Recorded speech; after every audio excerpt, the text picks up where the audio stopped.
the basketball, but ultimately, you have to be able to rebound and hold your own. Lenzel Smith going to leave the game for a final time. He's replaced by Jake Lorbach. The junior from Cleveland comes on, number 34 in white.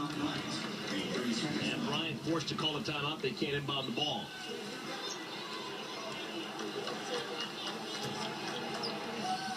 So the Buckeyes' regular season in the conference, it's going to start January 30th. Check that, December 31st at Purdue. They still have a handful of non-conference games remaining. And you believe these are going to be their keys heading down that stretch? Well, it has to be, because this team can, from a guard perspective, they can get to the basket. But a lot of teams may play zone, lay back, force Ohio State to beat them over the top. They have to be more consistent, as we've seen of late, from the perimeter. Engage in rebounding. That means guards as well in particular, because you don't have a lot of size inside. That's when the guards really have to come back and get those loose and long rebounds.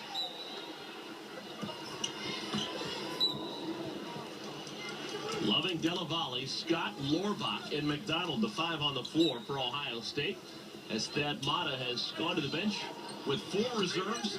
Shannon Scott, the lone starter, remaining on the floor.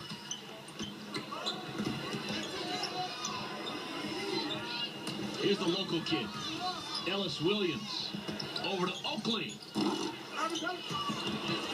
Williams at the long rebound.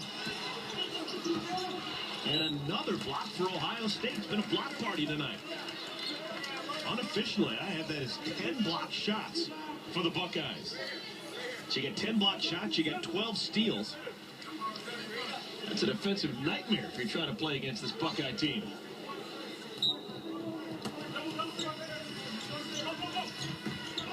And another steal. Shannon Scott got to give it to Lorbach. What's he got?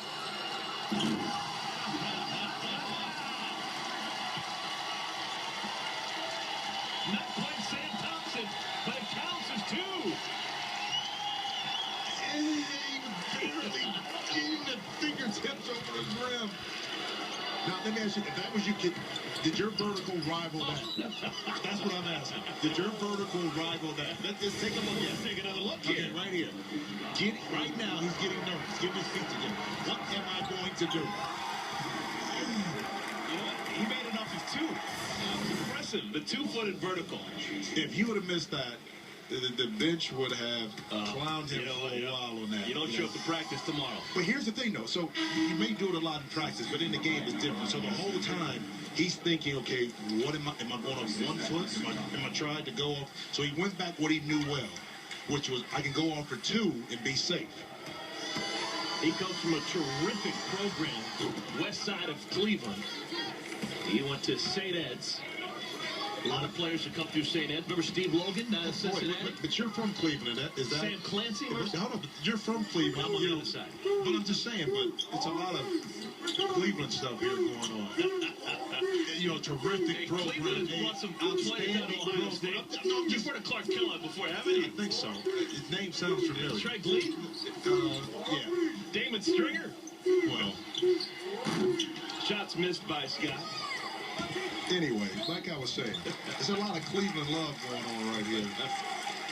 Well, we talk too much about Toledo. We don't. Every once in a while. On the other side of the state. Well, it's just reflected in the record book. I mean, Brad Sellers, Cleveland?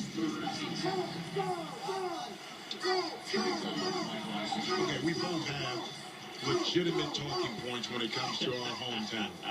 I will agree. Now, Trey McDonald comes from out of town. He's from Battle Creek, Michigan. A couple of Buckeyes from Michigan this year. Amir Williams is from Detroit. Country Day. Battier. C. Webb. Not too shabby.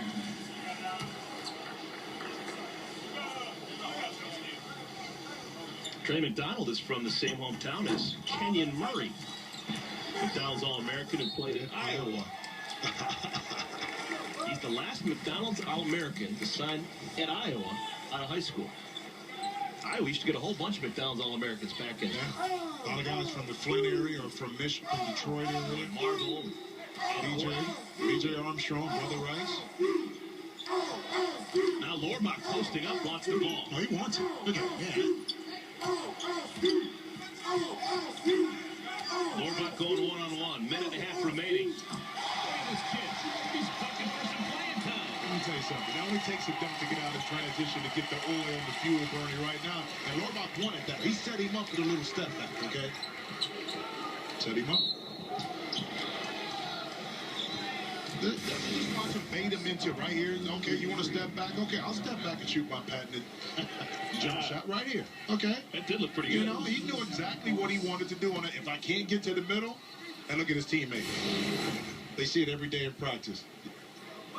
It's good. I mean, you don't have the opportunity a lot of times to shake Lorbach to play, but it's appreciative, one, your teammates support you, and you have a lot of fun. But also, too, that you get a chance to, and show a little something, He won a state championship at St. Ed's in volleyball. He was a 2-year member of the volleyball team, played all 4 years on the basketball team.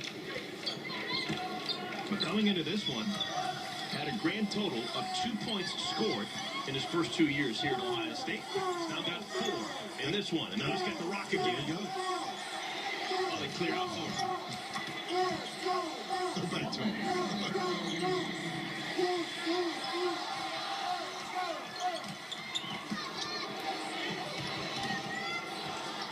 Lorbach, little turnaround off the window. It's Lorbach time here in Columbus. You know what? You play Division I sports. I don't care if you're a walk-on, if you're a scholarship player. Everyone can play. Lorbach would be terrific any level of basketball. Doesn't get a ton of playing time, but you're starting to see what this guy can do. You talked about having a guy like Lindsay Smith. You need players with the character of Lorbach in practice. They're locker room guys. They motivate. They practice hard. They do all the little things that you need to complete the team. They may not get all the recognition and credit, but inside the locker room, the other 12, 13 players, they appreciate his effort. And you can see the guys on the bench getting up and really getting excited for Jake Lorbach to get his career high in scoring, 6 points tonight against Bryant University.